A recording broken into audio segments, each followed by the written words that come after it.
Stranger Things Season 5 is out in full on Netflix, 8 episodes, around an hour each, with the finale being a massive 2 hours, 8 minutes long. This is the final season of the flagship Netflix show that started all the way back in 2016. The story follows from the previous seasons and has the residents of Hawkins under military quarantine, preparing for the inevitable final confrontation against Vecna, where they attempt to save the world once and for all. So, I've seen a lot of discussion about the new season online, unsurprisingly, given its massive popularity. Some people say it's awesome, some people say it shit the bed and was underwhelming. I gotta say, for me, the truth is somewhere in the middle. It's not a bad season per se. Even at its lowest, it still is entertaining, a well-produced story. But it doesn't quite reach the same heights that it used to. Certainly not the heights of season one. I mean, personally for me, season one was a perfect season of television, one of the very few I've seen, one of my top seasons of all time. And if the show just ended right there, without the cliffhanger with Will, it would have been totally fine. But even later, I still really enjoyed the show as it was, with season five being, clearly my least favorite of them all. And as I was watching it, I tried to come up with an explanation just for myself why I suddenly don't care about any of this as much as I did before. And I think I have an answer. See, the show outgrew itself. In its never-ending escalation of stakes and building up a giant spectacle and widening the cast of characters. I think somewhere along the way it lost sight of what made it so amazing in the first place. For me, there were several key elements that I loved about, especially that first season. The 1980s setting with the clothes and hairstyles and furniture and music and just the vibe. The cast of D&D nerds as the main characters, children who had to rely on their wits to try and figure out a supernatural conspiracy, all the while still living out their personal lives with school and siblings and parents and teenage drama. And finally, that conspiracy itself being a perfect mixture of interesting, scary, and fun. And if you think about it, none of those elements are present here anymore. The setting is obsolete because we spend so much time in other dimensions now that it could have been the 1990s or the 1950s or the 2000s or whatever other period. Doesn't really matter anymore. The cast is all grown up. They're all adult people, so they're not as endearing to follow. They also all turned into soldiers along the way. I mean, the final season literally has Nancy Wheeler shoot soldiers with an automatic rifle like it's just ordinary Tuesday for her. We're so focused on saving the world that there is no time left for personal everyday stuff. There is no more school, no part-time jobs, no regular 1980s bullshit to kind of pad the time, but yes, but also to make the world feel real and lived in. And with how big and CGI focused everything got, the scary element is also kind of gone. Uh, in general, it feels more like a superhero movie than a small horror show. And, even comparing that to a superhero movie, the ones that I loved most and the elements of a superhero films that I loved most tend to be the smaller character moments. I love it when we see a superhero not be a superhero, when they get to have a conversation or do everyday normal stuff. It's interesting to see them that way.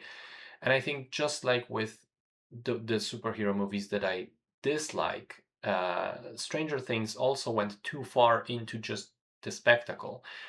And it makes me a bit sad, honestly, because I've loved Stranger Things for such a long time, and in the final epilogue of the final episode, after all the world-ending nonsense, they do sort of get back to normal. They have this 40-minute epilogue which wraps up all the characters' storylines, and that epilogue may be nostalgic and emotional, and it made me go, this why didn't we have this for most of the season? Because this is what I always loved about it.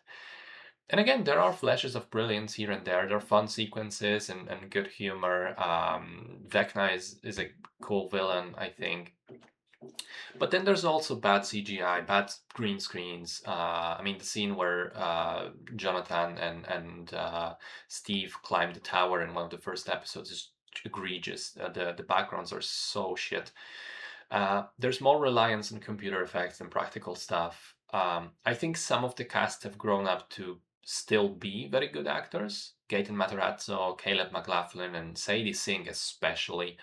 While some were super impressive as children, but somehow didn't develop into equally good adult actors. Millie Bobby Brown is a prime example, but also Finn Wolfhard and Noah Schnapp are underwhelming.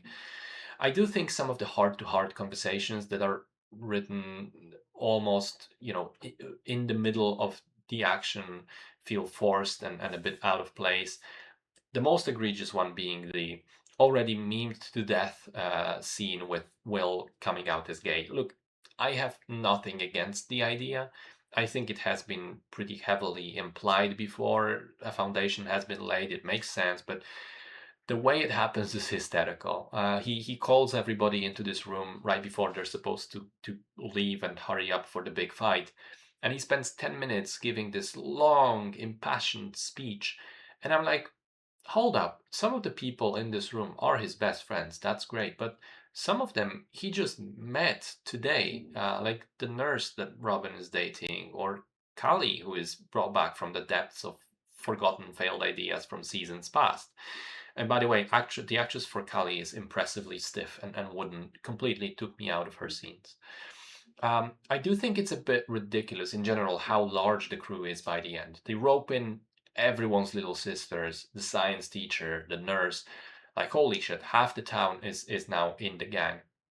And yet, despite so many characters, I felt that the show was afraid to pull the trigger on killing anyone off in a meaningful way. Not a single important character ends up dead.